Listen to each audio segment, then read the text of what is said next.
Good morning. ये physics में kinetic theory of gas 11th class में है और उस 11th क्लास में काइनेटिक थ्योरी ऑफ गैस से एक क्वेश्चन बनता है नीट में। एक क्वेश्चन उससे ज़रूर पूछा जाता है कुछ न कुछ। तो बहुत ही महत्वपूर्ण टॉपिक इसमें ये है, महत्वपूर्ण फार्मूला बेस्ड जो क्वेश्चन पूछा जा सकता है वो हम बताएंगे डायरेक्ट, पूरा उसके थ्योरी पर नहीं जा रहे हैं। यानी इसमें काइनेटिक थ्योरी ऑफ गैस में एक होता है वर्गमाध्य मूल चाल, एक औसत चाल और एक होता है अधिकतम प्रसंभाव्य चाल, है ना। तो हम डायरेक्ट उस फार्मूला को बता रहे हैं, उनमें कौन बड़ा होता है कौन छोटा होता है ना। तो तीन पॉइंट है में वर्गमाध्य मूल चाल, औसत चाल और एक अधिकतम प्रसंभाव्य चाल, इनको लाने का फार्मूला क्या होता है और उनमें कौन सा बड़ा होता है कौन छोटा होता है, फिर एक इससे छोटा सा क्वेश्चन भी, ठीक है ना। तो ये बहुत ज़रूरी है,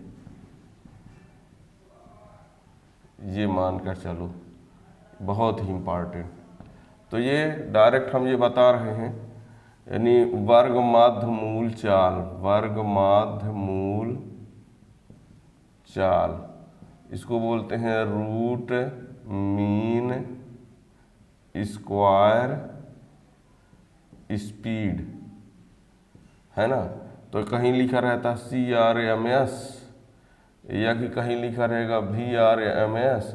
तो इसका जो फार्मूला होता है वो होता है 3RT/m, ठीक। इसी को कहीं कहीं इसी को ऐसा भी लिखा रहता है, या कि फिर ये ध्यान रखिएगा, चाहे CRMS लिखा रहे, चाहे VRMS लिखा रहे, चाहे C बार या V बार वेक्टर लगे, सॉरी, ये ऐसा। तो ये फार्मूला होता है वर्गमाध्य मूल चाल का, ठीक। फिर आता है औसत चाल। औसत चाल है ना, V एवरेज। तो इसका फार्मूला होता है 8RT/m पाई, ये औसत चाल। और एक होता है प्रसंभाव्य चाल, अधिकतम प्रसंभाव्य चाल, अधिकतम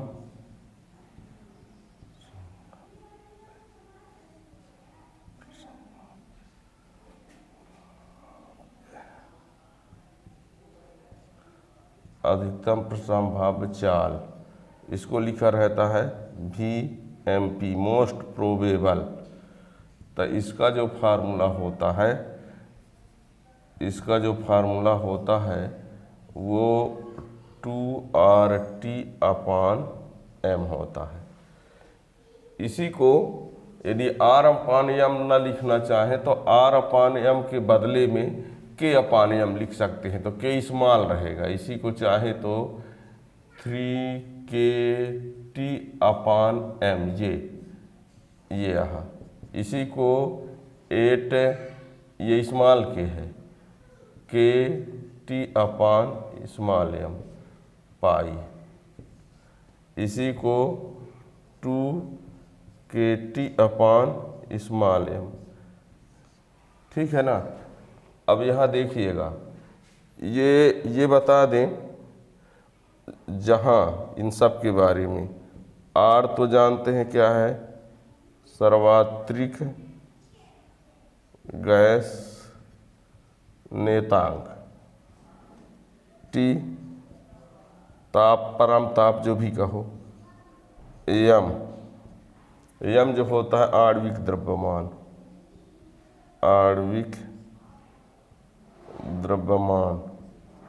गैस का आणविक द्रव्यमान है, ठीक है ना। स्मॉल m क्या होता है, गैस के एक अणु का द्रव्यमान, और K क्या है, स्मॉल K वोल्टेज मान नीतांक, वोल्टेज मान नियतांक, वोल्टेज मान नियतांक है ये के। ठीक है ना, याद रखिएगा। वर्ग माध्य मूल चाल, रूट मीन स्क्वायर स्पीड, तो इसका 8RT/m, ध्यान रखना R/m है, इसी को आप स्मॉल k/m लिख सकते हैं। R/m के जगह पर k/m, जब R रहेगा m रहे, ध्यान देना, R रहेगा तो कैपिटल M और K रहेगा तो R रहेगा तो कैपिटल M और K रहेगा तो स्मॉल m। ठीक है ना जी। अब ये रूट मीन स्क्वायर वैल्यू, ये average root mean square speed, average speed, maximum probable speed, अधिकतम प्रसंभाव्य चाल। ठीक है ना ये। अब यहाँ पर इसमें से कभी पूछ दिया जाता है बढ़ते क्रम घटते क्रम में।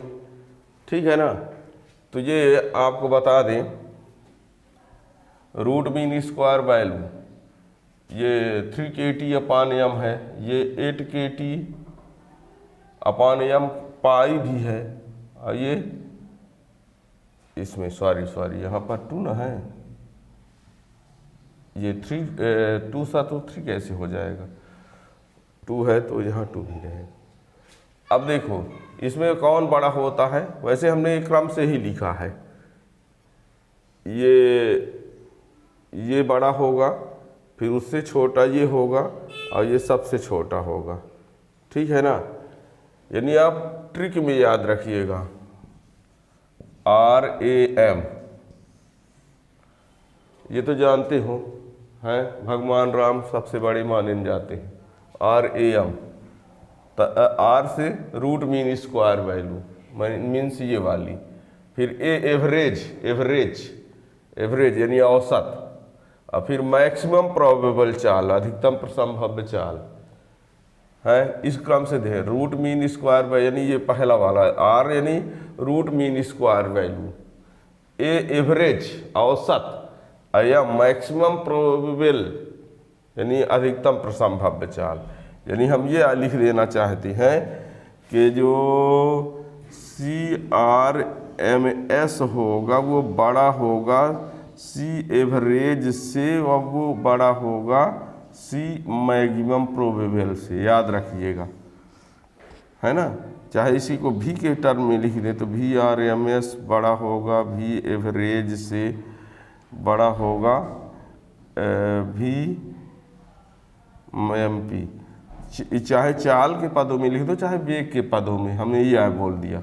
जब चाल तो C लिखेंगे, वेग तो V लिखेंगे, यानी दोनों एक ही है ना, इसमें आप मत पढ़िएगा। और ये VRMS को आप ये लिख सकते हो इस टाइप से। ठीक है ना, क्या याद रखना है, सबसे बड़ा कौन होता है, वर्ग माध्य मूल चाल, फिर उससे छोटा कौन होता है, औसत चाल, सबसे छोटा कौन होता है, अधिकतम प्रसंभाव्य चाल। ठीक है ना, तो ये फार्मूला जरूर याद रखिएगा। रूट मीन स्क्वायर स्पीड, ये हमने बता दिया कि जब जब R रहेगा तो कैपिटल M, और जब K रहेगा तो स्मॉल m। ठीक है ना, तो ये फार्मूला है। और जब आपको इनकी वैल्यू दिया रहेगा तो आप न्यूमेरिकल क्वेश्चन भी सॉल्व कर सकते हैं। अब यहाँ पर एक हम क्वेश्चन ले रहे हैं कि उसमें ये है, दस पार्टिकल हैं, किसी ऐसे के 10 पार्टिकल हैं, उन सभी पार्टिकल्स की स्पीड आपको दे दी जाएगी, और स्पीड देने के बाद ये पूछ दिया जाएगा कि इसकी ये रूट मीन स्क्वायर वैल्यू, वर्ग माध्य मूल चाल कितनी है, या औसत चाल कितनी होगी, अधिकतम प्रसंभाव्य चाल कितनी होगी, है ना। तो इस प्रकार से एक क्वेश्चन है, देखिए।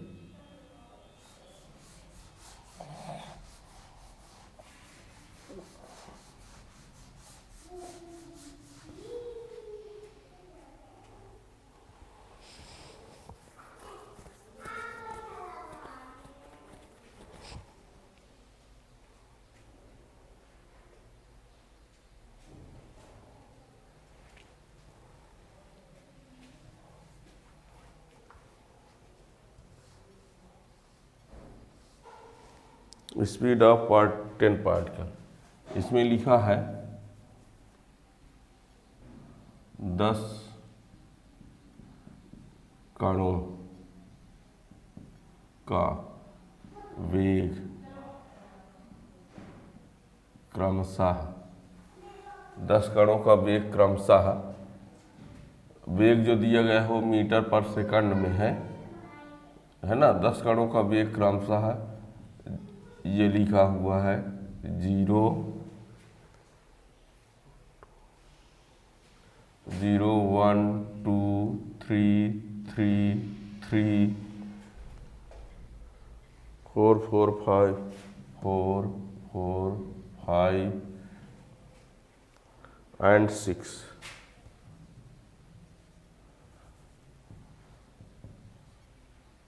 और 6, 1, 2, 3, 4, 5, 6, 7, 8, 9, 10।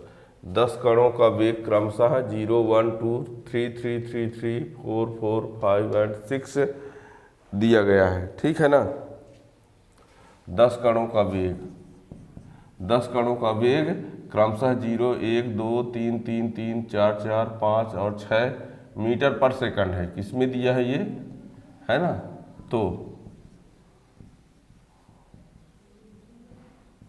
औसत चाल वर्ग माध्य मूल चाल तथा अधिकतम प्रसंभाव्य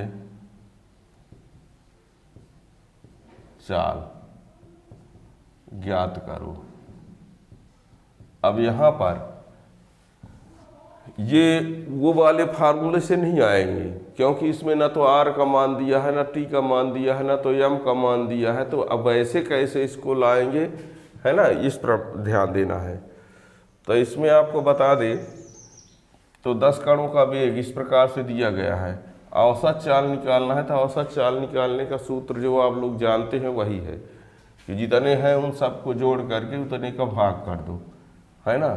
तो पहला वाला हम लेते हैं भी एवरेज, तो 0 + 1 + 2 + 3 + 3 + 3 + 4 + 4 5 + 6 अपॉन 10 कितना आएगा, 3, 3, 6, 3, 9, 3, 12, 4, 16, 4, 20, 5, 25, 6, 31/10 3.1 आया। ठीक है ना। भी एवरेज ये याद रखना कैसे लाएंगे, औसत चाल निकालना है तो सभी कणों के चालों को जोड़ करके बटे कणों की संख्या कर दिया। अब हमको लाना है वर्ग माध्य मूल चाल यानी VRMS। इसके लाने के लिए क्या करना पड़ेगा, सभी कणों के वर्गों के योगफल का सभी कणों के वर्गों के मध्यमान का वर्गमूल, सभी कणों के वर्गों का मध्यमान, 0 का स्क्वायर, 1 का स्क्वायर, 2 का स्क्वायर, 3 का स्क्वायर, 3 का स्क्वायर, 3 का स्क्वायर, 4 का स्क्वायर, 4 का स्क्वायर, 5 का स्क्वायर, 6 का स्क्वायर। ठीक है, बटे 10। ध्यान देना कहीं ऐसा ना हो के लगे हाथ जैसे सब में स्क्वायर के तो 10 का भी स्क्वायर कर दूँ, ऐसा नहीं होगा। ये VRMS सभी कणों के वर्गों का मध्यमान निकालो, सभी का वर्ग करके उसका मध्यमान, मध्यमान के बाद उसका वर्गमूल। तो ये कितना आएगा, 0, 1, 4, 9, 9, 9, 16, 16, 25, 36 अपॉन 10। आइए ऐड कर दीजिए, टोटल करने के बाद उसका कितना आएगा,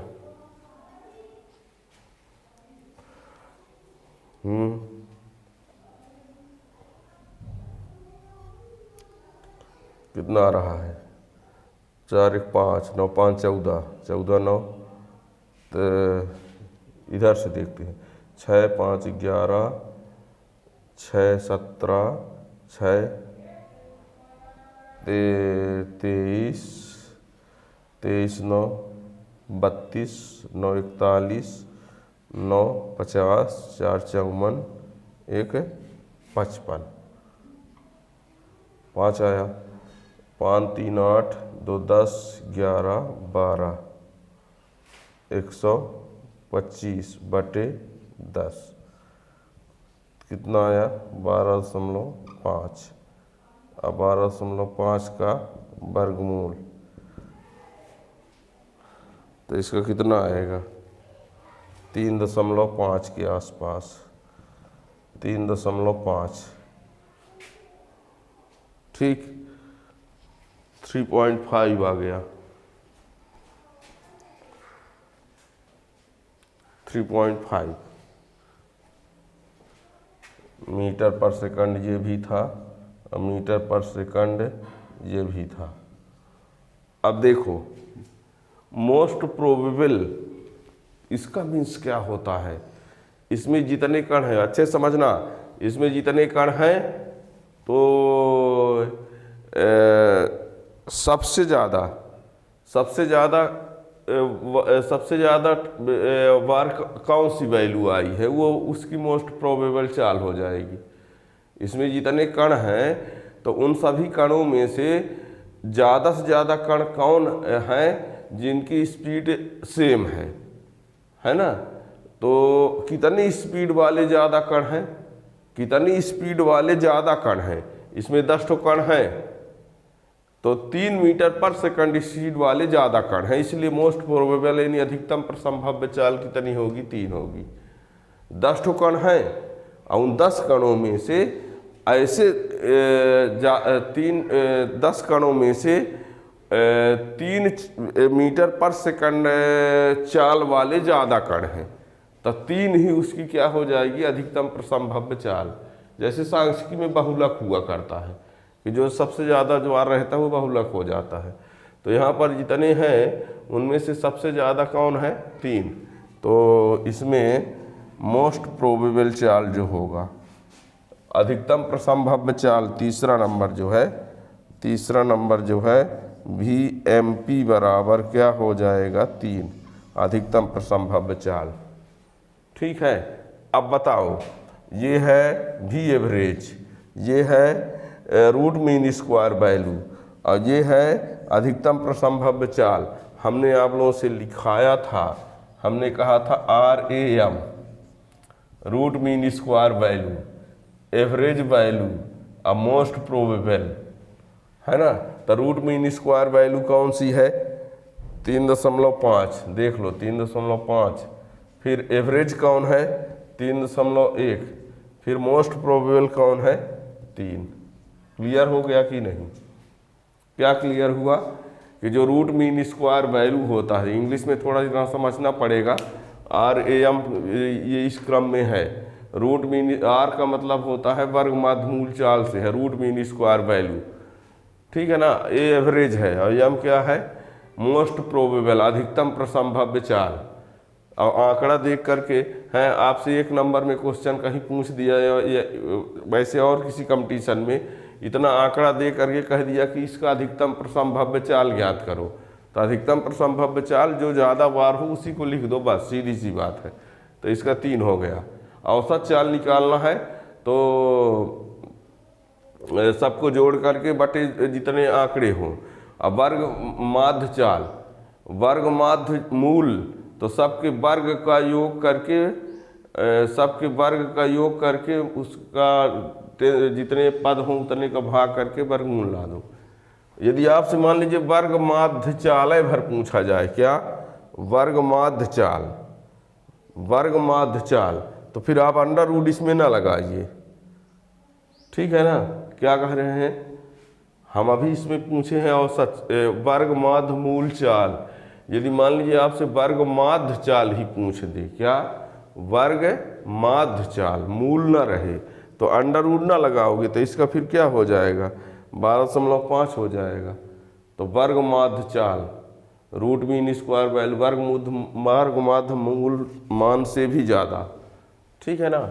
तो याद रखिएगा हमने इसमें 3 ही बोला है, औसत चाल, वर्ग माध्य मूल चाल और अधिकतम पर संभाव्य चाल।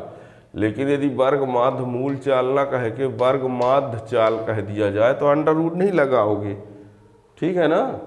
वर्ग माध्य मूल चाल का जो फार्मूला लगा के हमने लाया, तो यदि ये शब्द हटा दिया जाए तो उसमें अंडर रूट नहीं लगाओगे, ठीक है ना। तो इस प्रकार से तो अब तो ये तो जब कोई आपको वैल्यू दिया है तब के लिए था, और उसमें हमने फार्मूला बताया है जो सर्वात्रिक गैस नियतांक, एब्सोल्यूट टेम्परेचर और आणविक द्रव्यमान, इसके आधार पर बताया गया है, ठीक है ना। तो इससे एक क्वेश्चन याद रखिएगा, बहुत ज़रूरी है। Thank you.